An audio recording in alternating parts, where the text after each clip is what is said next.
भयानक सर्दी की रात। रात के 12 बज चुके थे। बाहर घना कुहाड़ा था और ठंडी हवाएं जोरों से चल रही थी। विशाल अपने दादी के गांव आया हुआ था। यह गांव शहर से दूर था और यहाँ रात में सन्नाटा पसरा रहा था। दादी जी ने चेतावनी दी थी, विशाल रात के समय बाहर मत निकलना, यहाँ के जंगलों में कुछ अजीब होता है। लेकिन विशाल ने इसे मजाक समझा और रात में बाहर घूमने का फैसला किया। जैसे ही वह घर से बाहर निकला, उसे अजीब सी आवाजें सुनाई देने लगी। पत्तों की सरसराहट, पेड़ों की टहनियों का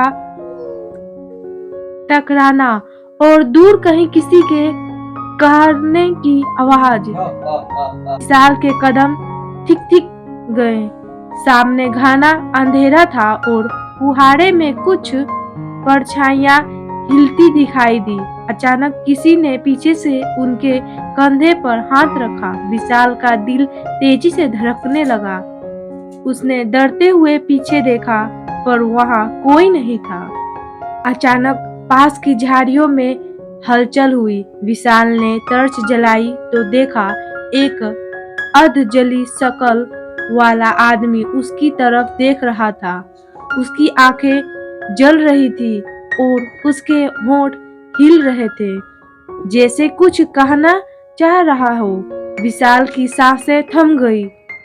उस आदमी ने कपकपाती आवाज से कहा, यहाँ से भाग जाओ, इससे पहले कि वह आ जाए। विशाल समझ नहीं पाया कि वह कौन है, लेकिन अचानक पूरे जंगल में किसी ने जोर जोर से हंसने की आवाज गूंज उठी। वह हंसी इतनी डरावनी थी कि विशाल के पैरों तले जमीन खिसक गई। उसने तेजी से घर की ओर दौड़ लगा दी।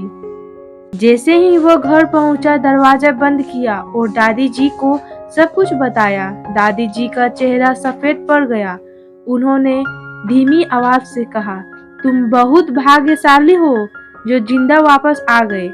इस गांव में जो भी रात में बाहर जाता है वह वापस नहीं आता। विशाल रोंगटे खड़े हो गए। वह सोच भी नहीं सकता था कि अगर वह कुछ और देर रुकता तो क्या होता। उस रात वह सो ना सका और खिड़की के बाहर उसे वही डरावनी हंसी फिर से सुनाई दी। समाप्त।